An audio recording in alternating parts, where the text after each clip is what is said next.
En tout cas, si vous voulez, tant soit peu, connaître votre passé et renforcer le sentiment de cohésion nationale, vous serez bien amené un jour à nous relayer sur le terrain où nous nous situons aujourd'hui. C'est moi qui vous le dis. Je crois que le mal que l'occupant nous a fait n'est pas encore guéri. Voilà le fond du problème. L'aliénation culturelle finit par être partie intégrante de notre substance, de notre âme. Et quand on croit s'en être débarrassé, on ne l'a pas encore fait complètement. Souvent, le colonisé ressemble un peu, ou l'ex-colonisé même, ressemble un peu à cet esclave du 19e siècle, qui, libéré, va jusqu'au pas de la porte, et puis revient à la maison parce qu'il ne sait plus où aller. Il ne sait plus où aller. Depuis le temps qu'il a perdu la liberté, depuis le temps qu'il a acquis des réflexes de subordination, depuis le temps qu'il a pensé, comme appris à penser à travers son maître. C'est un peu ce qui est arrivé aussi à l'intelligentsia africaine dans son ensemble. Parce que, en dehors de quelques questions, toutes les questions que vous m'avez posées reviennent à une seule. Quand est-ce que les Blancs vous reconnaîtront-ils? Parce que la vérité sonne blanche. C'est cela. Mais c'est dangereux ce que vous dites. Parce que si réellement l'égalité intellectuelle est tangible, l'Afrique devrait, sur des thèmes controversés, être capable d'accéder à la vérité par sa propre investigation intellectuelle, se maintenir à cette vérité jusqu'à ce que l'humanité sache que l'Afrique ne sera plus frustrée, que les idéologues perdront leur temps parce qu'ils ont rencontré des intelligences égales qui peuvent leur tenir tête sur le plan de la recherche de la vérité.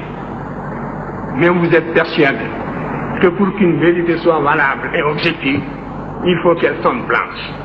Mais ça, c'est un repli de notre âme qui doit disparaître. Et ce sont justement les Blancs qui vont nous y aider.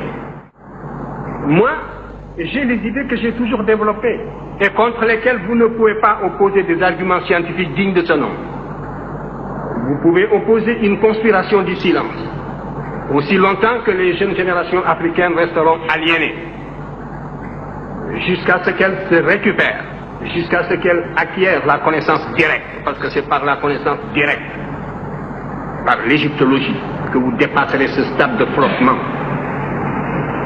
n'est-ce pas, et de somnambulisme. L'UNESCO avait demandé à chacun de fourbir ses armes, de faire tout ce qu'il fallait pour que cette discussion fût concluante. Et vous voyez, tout est de cette veine. Par conséquent, la vérité blanche que vous voulez, elle a sonné dans ce document. Mais vous ne lisez même pas, il faut prendre connaissance déjà de toute la littérature scientifique qui existe dans ce domaine. Nous avons provoqué une rencontre au niveau le plus élevé et les résultats sont palpables, les voilà. Ce que vous attendiez, vous l'avez sous les yeux, lisez-le demain. Mais même si on n'avait pas ceci, et c'est ça moi qui m'inquiète, parce qu'il vous aura fallu que nous ayons réduit à l'inconséquence des théoriciens idéologues européens, que eux-mêmes l'avouent dans une certaine mesure, comme dans ce document, pour que vous puissiez vous faire une opinion. Mais l'adversité est plus grave que ça. Il faut savoir que l'adversaire vous tue intellectuellement. Il vous tue moralement avant de vous tuer physiquement. Mais c'est de cette manière que l'on a supprimé des groupes entiers. On vous nie en tant qu'être moral. On vous nie en tant qu'être culturel. On ferme les yeux, on ne voit pas les évidences. On compte sur votre complexe, sur votre aliénation, sur le conditionnement, les réflexes de subordination et sur tant de facteurs de ce genre. Et si nous ne savons pas nous émanciper d'une telle situation par nos propres moyens, mais il n'y a pas de salut, à ce moment-là, la question que vous me posez, vous y avez répondu, parce que vous avez répondu par les actes à l'infériorité, donc vous avez en quelque sorte prouvé ou supposé l'infériorité du monde noir, puisque la vérité doit lui venir de l'autre camp. Il faut faire attention. Moi, si je n'étais pas intimement persuadé de l'égalité des races, si je n'étais pas intimement persuadé de la capacité de chaque race de mener sa destinée intellectuelle et culturelle, mais je serais déçu. Que ferions-nous dans le monde s'il y avait réellement cette hiérarchisation intellectuelle? Mais il faudrait s'attendre à une disparition d'une manière ou d'une autre. Parce que le conflit, il est partout, il est à tous les niveaux, il est dans tous ces débats, il est jusque dans nos relations internationales les plus feutrées. Nous menons et on mène contre nous le combat le plus violent même que celui qui a conduit à la disparition de certaines espèces. Et il faut justement que votre sagacité intellectuelle aille jusque-là. Ce que j'ai dit un peu dans la préface de Obenga, c'était cela, que par la connaissance directe, l'Afrique doit être capable de saisir une vérité, de savoir qu'elle est en possession d'une vérité, quel que soit le domaine d'ailleurs. Ce n'est pas seulement dans le domaine culturel. Et de se maintenir au niveau de cette vérité en prenant des mesures conservatoires jusqu'à ce que tout le monde joue le même jeu, jusqu'à ce que l'on sache que la supercherie c'est fini. On n'a plus affaire à des enfants ou à des nouveau-nés. Mais c'est là à la fois une réaction intellectuelle, une réaction culturelle, ça demande la mobilisation de toutes les capacités de l'être, un être qui, abstraction faite de son aliénation, a les mêmes capacités que n'importe quel autre être. Regardez, dès que vous parlez de patrimoine culturel, la gauche occidentale et la droite se touchent. Et souvent la gauche est plus minable que la droite. Faites l'expérience, on vous accorde l'égalité abstraite, mais l'idée que des nègres aient pu connaître une promotion historique dans le passé leur est réfractaire, ils sont réfractaires à cette idée. Et parce que leur formation intellectuelle tardivement acquise se situe à un niveau très superficiel, au niveau du cortex, au niveau de l'intellect. Mais la formation qu'ils ont reçue tous dans leur plus tendre enfance, les clichés auxquels ils sont habitués dans leur environnement d'enfance, les caricatures et tout, comme je vous le montrais ici, aussi dans le monde méridional, c'était l'inverse. Tout cela les empêchait, les rendait aveugles, n'est-ce pas, pour observer des vérités comme celles que nous leur opposions. Par conséquent, il n'y a qu'un seul salut, c'est la connaissance directe. Et aucune paresse ne pourra nous dispenser de cet effort. Il faudra absolument acquérir la connaissance directe. À formation égale, la vérité triomphe. Formez-vous, armez-vous de science jusqu'aux dents, c'est ce que j'ai dit à Obenga, et arrachez votre patrimoine culturel. Ou alors, traînez-moi dans la boue si, quand vous arriverez à cette connaissance directe, vous découvrez que mes arguments sont inconsistants. C'est cela. Mais il n'y a pas d'autre voie. Et les appuis que vous cherchez, vous ne les aurez pas. Parce que c'est un monde, c'est un univers d'idéologues que vous aurez en face de vous. Et vous croyez que si la vérité était palpable, on l'accepterait. Je suis revenu de ces illusions. Regardez la deuxième partie justement d'antériorité où j'ai répondu aux critiques.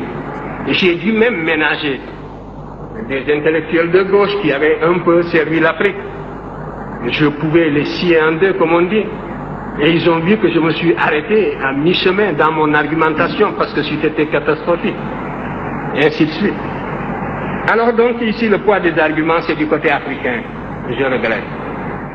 Vous savez parfaitement que quand j'écrivais National, et bien après, 20 ans après, si on voulait faire une carrière universitaire normale, il ne fallait pas s'approcher de nous. Vous le saviez.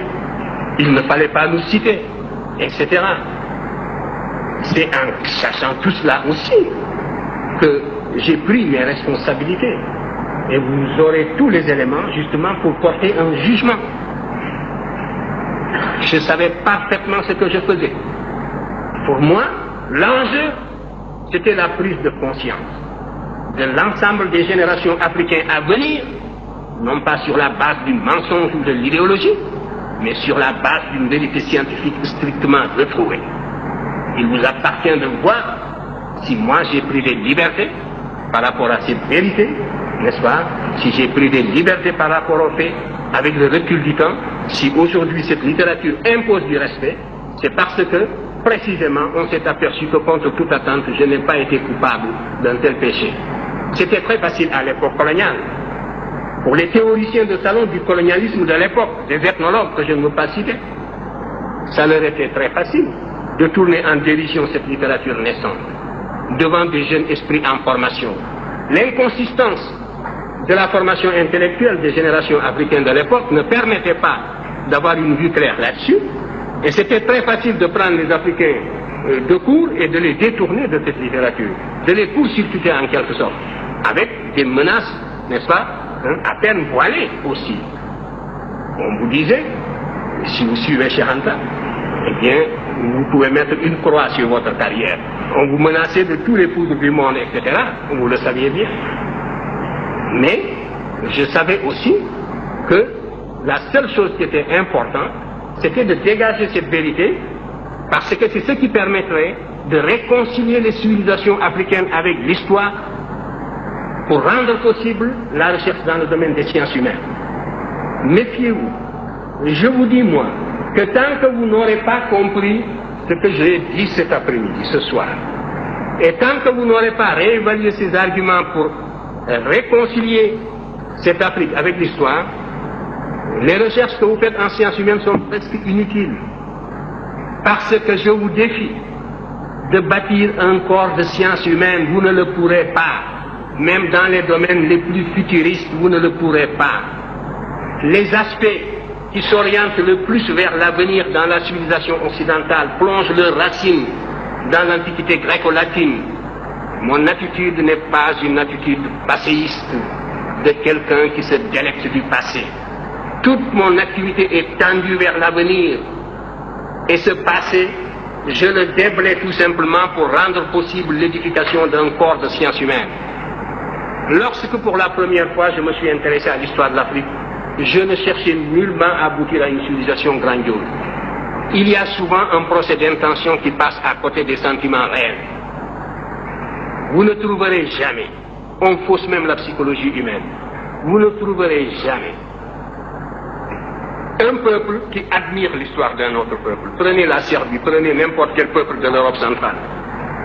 Ce que le peuple de l'Europe centrale voudrait, c'est de refaire le chemin humble que ses ancêtres ont suivi, de retrouver le lien conducteur, le fil ténu qui le lie à ses ancêtres les plus lointains, quel que soit le caractère humble de l'expérience que ces peuples ont vécu, que ces ancêtres ont vécu, de pouvoir retrouver la somme de ses réussites, de ses succès et de ses échecs, parce qu'il est fait de tout cela. De la même façon, ce qui m'intéressait, c'était de remonter l'Afrique. Moi, quand je m'occupais d'histoire, nous étions presque une génération spontanée. On nous disait que le nègre de grande taille n'était pas un indigène de l'Afrique. C'était les théories, justement, de Rivet qui étaient en vigueur. L'Afrique était peuplée à partir de l'Océanie. Donc, le noir que vous êtes et moi, nous sommes des occupants. Nous sommes des étrangers qui sommes venus sur un sol qui nous est étranger. Les seuls habitants de ce pays, c'était les Pygmées. Le noir a devancé le blanc est venu, s'il est plus fort, il évince le noir qui est un étranger comme lui. Voilà les théories qui étaient en vigueur. Quant à l'origine réelle du noir, ça se perdait dans la nuit des temps. Et notre histoire était enseignée avec des dates qui apparaissaient comme des contes d'épiciers. Alors, devant une telle situation, la seule chose qui m'intéressait, c'était, j'étais habité par la certitude, a priori, que nous sommes là, sur ce continent, en même temps que les autres, que nous avons toujours vécu ici, que nous sommes des Noirs capables, des hommes capables, aussi capables que les autres. C'était la seule chose que l'on pouvait supposer a priori. Et ce qui m'intéressait, c'était donc de retrouver ce chemin humble qui me conduirait à nos ancêtres les plus lointains. En tout cas, vous pouvez remonter, vous, en ce qui vous concerne, jusqu'aux racines de la philosophie africaine. Je vous invite à étudier la cosmogonie héliopolitaine. Je l'ai décrite d'ailleurs brièvement dans Civilisation ou Barbarie. Vous y trouverez les prémices. Vous commencerez à vous faire une idée de la consistance de la pensée de vos ancêtres de la vallée du Nil qui étaient noirs comme vous, ici. Si c'était cela, si ce n'était pas cela des arguments, c'est la preuve que, vous voyez, on a presque le cerveau vidé. Et les arguments d'une certaine source ne se fixent plus. C'est ça l'aliénation. Parce que vous demandez, que valent donc ces arguments-là? Est-ce que j'ai inventé les projections que je vous ai faites, que vous pouvez retrouver dans la vallée du Nil, où vous trouverez justement cette civilisation qui est discutée, ces agents qui se sont représentés plus noirs que vous-même. Mais déjà, vous avez les œillères de l'éducation colonialiste et vous ne pouvez plus voir cette réalité palpable. C'est ça la cécité intellectuelle. Vous comprenez? Où est la raison dans cette éducation? Où est la raison? Où est le développement du sens critique dans cette éducation? Voilà le danger contre lequel nous devons vous prémunir. Il faut que votre cerveau fonctionne. Je disais encore hier et je le répéterai demain, que ce que nous voulons, ce que nous visons dans votre éducation, c'est de réveiller justement le bâtisseur de nation qui dort en chacun de vous. C'est de réveiller le créateur qui dort en chacun de vous. Et cela suppose donc une réforme qui mette l'accent sur la rationalité, sur les facultés créatrices de l'individu et sur l'indépendance intellectuelle de l'individu. Voilà le but que vise mon enseignement en tout cas. Et si je ne l'atteins pas, c'est bien regrettable.